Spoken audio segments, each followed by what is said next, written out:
welcome here to TalkFCB and welcome back to the channel here today, guys, where it was another successful weekend for Barca, and of course we have more games on the horizon. Barca will be in Copa del Rey action this week. That's going to be coming up tomorrow against Guadlajara, and today we're going to be talking a little bit about that game, but also plenty of Barca news right now. We're going to be discussing Frenkie de Jong's absence from the starting lineup in recent games and just exploring that a little bit here, and we've also got an update on Marc-Andre Ter Stegen's situation, which I have to say is not looking ideal.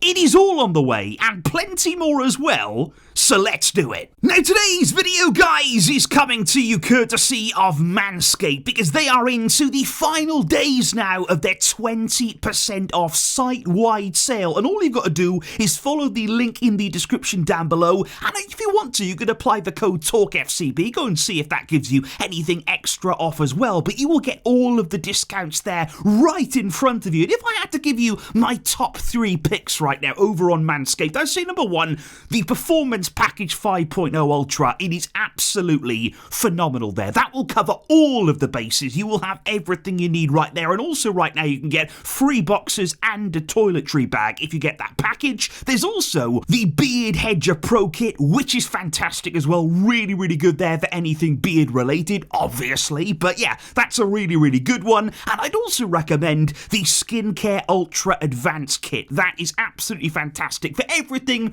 regarding skincare. That's actually very important these days, guys. So head over to Manscaped right now, get yourselves covered, get yourselves sorted, and enjoy the big discounts going on. But indeed, guys, I think right now, when you're looking at Barca's recent form, looking at the past few games, looking at the results, looking at the performances, would you say that we are improving? Would you say that we are maybe emerging from what was a bit of a slump? There was lots of uncertain times, that horrible, horrible night at Stamford Bridge, of course. Since then, we have won 5 games in a row. Now, 4 of them have come at home, which is good. It's important there that we're starting to build upon our newfound home advantage at the Camp Nou, so those are really, really good wins. I think we had a great one against Atletico Madrid. That was a test. That was an important one that we passed. Betis away is not an easy game either.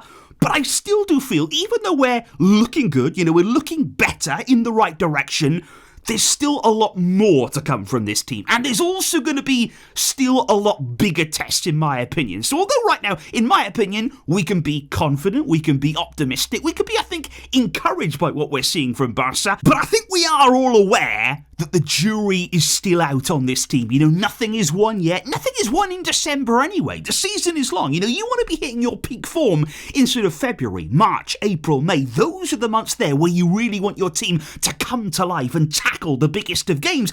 And that's fine. I think right now we're building, we're growing, we're improving. It's encouraging. Let's see now if Barca can kick on and really move through the gears as we move on to bigger games in 2026. Now also today, guys, I would like to talk about a brilliant quote that it was from Hansi Flick, and that was actually in the build-up to the weekend's game against Osasuna, where, like I say, I wasn't able to be with you, unfortunately, but I still want to discuss this brilliant quote, and it's with regard here to Marcus Rashford, because Flick came out and said, I always talk to the players, I always explain really why they didn't play, why they're not starting, what's going on. I'm very, very direct with them. And he said, when I tried to explain to Rashford why he didn't start, he told me, boss, there's no need to explain. You don't need to come to me and explain yourself. The important thing, it's about the team. It's about the team winning, getting the 3 points. Rashford said, that's all that matters. Anything else is not important. And Flick said there, that is a great mentality. I think when Flick heard those words come out of Rashford's mouth, he must have been thinking, oh, you are perfect for this team. You are perfect for what we want to try and build here. He said, I'm so happy to have him with us there. And I thought that was a great attitude from Rashford to ultimately say, look, you don't need to explain yourself. You are the boss. You're the man in charge. You see the players. You understand who needs to go where and when. And it's about winning. It's about the team. It's about the collective effort. That is the kind of spirit that we want every player to have. Everybody's got to play for each other, and they have to contribute whenever they're called upon. It might be off the bench. It might be from the start. It might be for a few minutes here and there. Everybody can be vital in this team, and Flick will be delighted with that Rashford mentality. I think there's also some really interesting conversation to be had right now on Robert Lewandowski, guys, because obviously with Lewandowski, he didn't play at all against Osasuna there. A few people were surprised that he stayed on the bench for the entirety of the game, but according to the media, even in that game, there was a little bit of discomfort. There was a bit of concern with regard to Lewandowski's fitness, and actually today, he also did not train with the group. He's still suffering with something. He trained away from the group, and Flick said, though, he could still feature in the Copa del Rey tomorrow. He's not ruled out of that game yet, but we are going to have to wait and see. And I just wonder here, looking at Lewandowski's season so far, he's a player throughout his career who's been incredibly injury-free. I mean, his injury record has been outstanding, but unfortunately now, it does seem as though with age, of course, it happens, he's starting to pick up a few more knocks. There's a few more discomforts here and there, strains, tweaks, and these are all problems that Lewandowski is not really used to handling. He's not really had these kind of issues throughout his career right now, and there have been more rumours this morning in the media, lots of talk about Lewandowski's future. Apparently he's actually gone to his agent, Pini Zahavi, and he's told the club, look, I really do want to continue. I want it to be maybe one more year. Give me a 1-year extension on the contract. But right now, what we're hearing, and this is widespread in the media, Barca have not decided anything. They really don't want to be rushed here into a decision. They're going to take as long as they possibly can to decide ultimately, should Lewandowski continue? Is there a way that the two can continue together on different terms, maybe on a different kind of squad role? We will have to wait and see what happens. But right now, Lewandowski's future, it remains up in the air. But speaking of uncertain times, well, that brings us really nicely on to Frenkie de Jong right now. This is a very, very interesting situation, because do remember that Frenkie de Jong, right after the last international break, the first game back, he was suspended for that game, so he missed that one. Then we had the game against Chelsea, and it was a disaster for everybody, and especially for him. I thought he was particularly poor in that game, but yeah, everybody was anyway. He then missed the next 2 games with illness, and since that time, he has now been on the bench for 3 successive games. He comes on, he plays a few minutes in them, but he is not starting matches right now. He doesn't have a place currently in the Barca starting lineup. And I think that's interesting for a few reasons. Because number one, yet again, Flick is proving it doesn't matter who you are, doesn't matter if you're the biggest name of the team, doesn't matter if you're one of the established members of the squad, he is not afraid to bench anyone. If there are players who come into your spot, who work hard and make their way in, you can stay in this team. And I think that's really refreshing for everybody to know that. The players on the bench, they will believe that they can break into this team because of that kind of attitude. So that's really, really good. But I think what's interesting right now is Flick came out basically with the Osasuna game and said, I've just been happy with Eric in midfield. I've really been happy with him alongside Pedri. I've been happy then with Gerard Martin at centre-back. And ultimately Flick said, look, we've been winning. We've been playing well. Why would I change around the team right now? Just because Frenkie is back fit doesn't mean he's going to come straight back in and we're just going to change everything that's been working well for us. So ultimately right now, Flick is saying, you've got to win your place back. Nothing is guaranteed here. Frenkie de Jong does not have this place in the team right now. And I just wonder what you think about that, guys. Is this something that we're going to see continue as the season goes on? Do you think we will continue to see Pedri, supported in midfield by Eric Garcia? Is that a duo that you think can work in the bigger games as well? Because what I would say is, in terms of Frenkie and Pedri, when they're at their best and when they have full control of the game, they are kind of unbeatable. They are 2 phenomenal players in that area, and they do complement each other well when we are in control in any given game.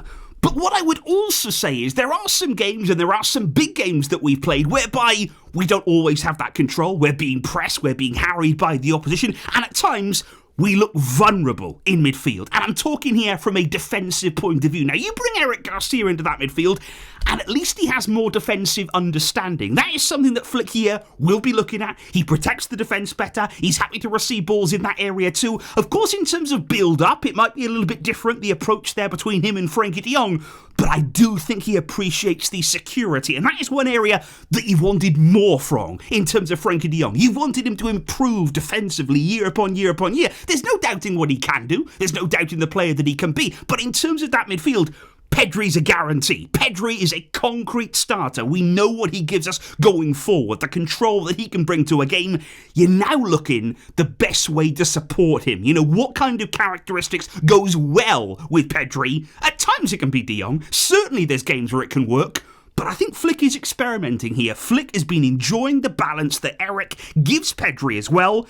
And what do you make of the way our midfield looks right now? However, guys, then we do need to move on to Marc-Andre Ter Stegen. And it's that time again. It's that time of year again. We had this all the way through the summer. It wasn't enjoyable. You know, it wasn't something that we really enjoyed talking about.